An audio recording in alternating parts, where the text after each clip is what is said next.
Hi guys! Another day, another video na naman tayo. So for today's video, this is it pansit. O, diba? So another unboxing video. So ito nga yung time na dumating na nga yung in-order ko, yung pinakahihintay kong chair. O, diba? So marirelax na tong pet ko.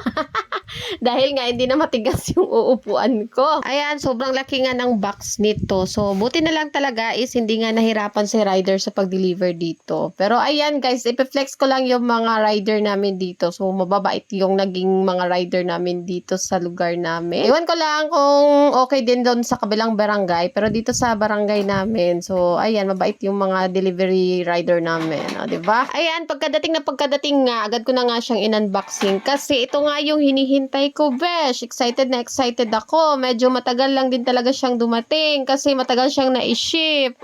So, ayan, na-post ko to nung nakaraan, diba? So, in-order ko ito, guys, August 21.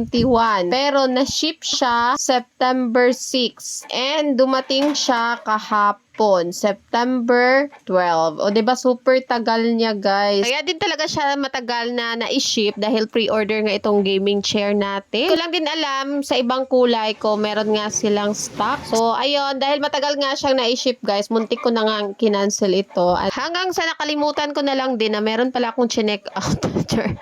Kaya, ayan, worth the wait naman kasi, ayan, napakaganda ng in-order nga nating chair. Kaya, kung order nga kayo, gamit yung link ko. So, asahan nyo na matagal talaga siyang ma-ship dahil pre-order nga siya. So, sa mga willing to wait lang din naman. Pero, abesh, hindi ka magsisisi sa sobrang ganda niya. So, pwede na nga itong tulugan dito. Baka dito na ako matulog sa shop.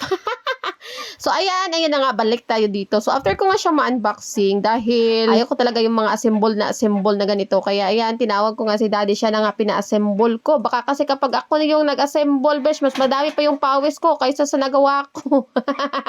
So, after na nga niyang mamekos-mekos, guys, so ito na nga, tingnan nyo naman yan kung hindi talaga mag-heart-heart yung mata mo. So, super ganda, guys, at ang ganda ng kulay. At tapos, meron pa tayong massager. O, diba, marerelax ka talaga dito. Hindi mo na mamalayan na nakakatulog ka na pala. Syempre, hindi tayo magpapahuli. Ayan, trinay ko na kaagad. Kaso lang, hindi ko maikot-ikot dito sa sobrang sikip na ng shop ko. Pero ayan, at least kapag napagod tayo, so pwede na tayong, ayan, makahiga-higa dito, 'di ba?